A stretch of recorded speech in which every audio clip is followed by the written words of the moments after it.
selected ahead of time. Yes, they were pre-selected very carefully, and there is not much chance for honest journalists to arrive to USSR and to stay there for 1 year and to bring this package of lies back home. This, for example, is a centerfold of the Look magazine. They presented this monument erected by Communist Party in Stalingrad as the symbol, personification of Russian military might.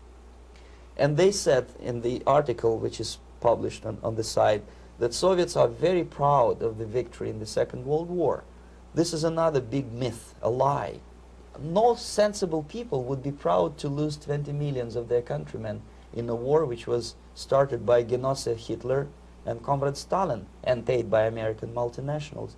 Most of the Soviet citizens look at this type of monuments with disgust and sorrow, because every family lost father, brother, sister, or child in the Second World War.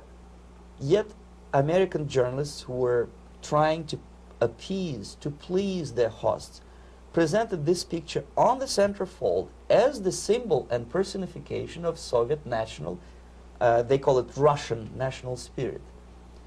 And it was greatest misconception and a very tragic misunderstanding.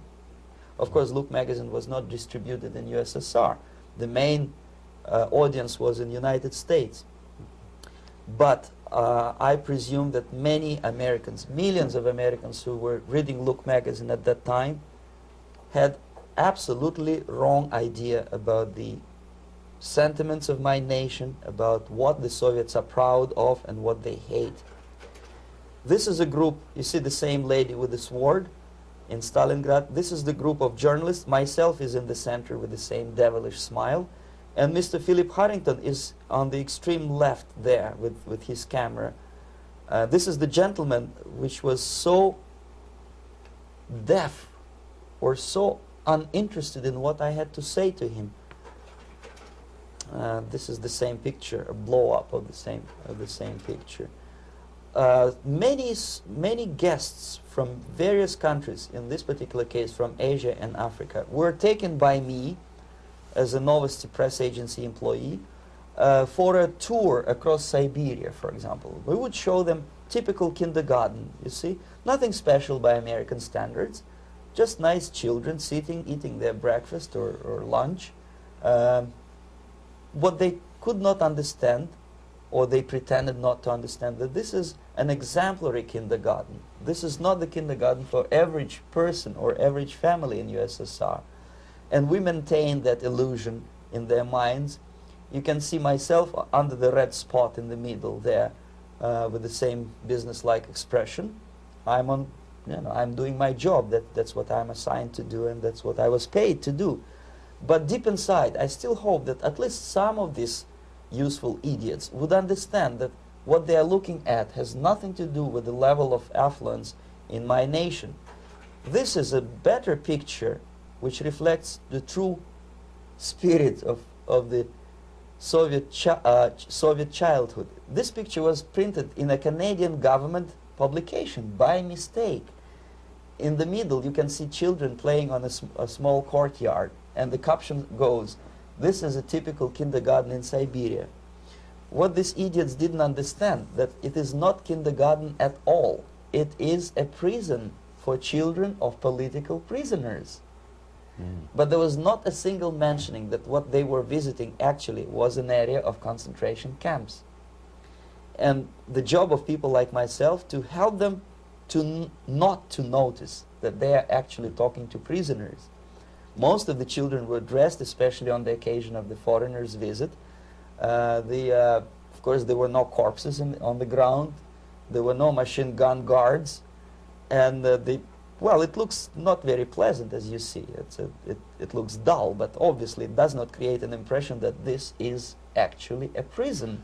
Well, did any of the journalists have the curiosity to ask about prisons and that kind of thing? Yes. They were in Siberia. This Yes. is what you associate. Yes, some of them asked questions, and naturally we would give them, for the stupid question, we give them stupid answer. No, there are no prisons in Siberia. No, most of the people who you see are free citizens of USSR. They are very happy to be here, and they are contributing to the glory of the socialist system. Some of them pretended that they believe what I was telling them. And most of them, we may discuss it later, what are the motivations of these people? Why would they stubbornly bring lies to their own population through their own mass media? I have various answers to this. There is not a single explanation. It's a complex of explanations. It's fear, pure biological fear. They understand that they are on the territory of an enemy state, a police state. And just to save their rotten skins and their miserable jobs, their affluence back home, they would prefer to tell a lie than to ask truthful questions and report truthful information. Second, most of these schmucks were afraid to lose their jobs, because obviously if you tell truth about my country, you will not last long as a correspondent of New York Times or Los Angeles Times. They will fire you. What kind of correspondent are you? You obviously cannot find common language with Russians if they kick you out in 24 hours. So just by trying to be conformist to their own editorial bosses, they tried not to offend the sentiments of the Soviet administrators and people like myself. Deep inside, I hope they would insult my or offend my sentiments. Obviously, they preferred not to. Another reason, I refuse to believe it, but obviously, there is another reason. Obviously, it's a greed. These people earn a lot of money. When they come back to USA, they claim that they are experts on my country. They write books which sells 1 million copies, titled like Russians, The Truth About Russia. Most of it is lie about Russia. Yet they claim to be Sovietologists. They play back myth about my country, the propaganda cliches. Yet they stubbornly resist the word of truth. If a person like Solzhenitsyn is either defecting or kicked out of USSR, they try all their best to discredit him and to discourage him. I don't have much chance to appear on national network with a true story about my country.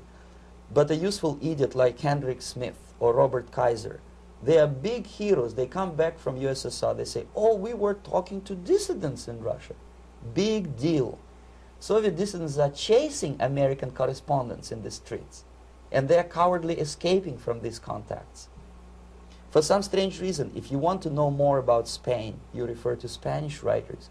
If you want to learn more about French, you read French writers. Even about Antarctica, I bet you would read Penguins. Only about the Soviet Union, for some strange reason, you read Hendricks and Schmendricks and all kind of Kissingers, because they claim that they know more about my country. They know nothing, or next to nothing, or they pretend that they know more than they actually do. I would say they are dishonest people who lack integrity and common sense and intellectual honesty. They bring back all kind of stories like that. A kindergarten in Siberia. Omitting the most important fact, it's a prison for children of political prisoners. Another greatest example of monumental idiocy of American politicians. Edward Kennedy was in Moscow, and he thought that he is a popular, charismatic American politician who is easygoing, who can smile, dance at the wedding in Russian Palace of Marriages.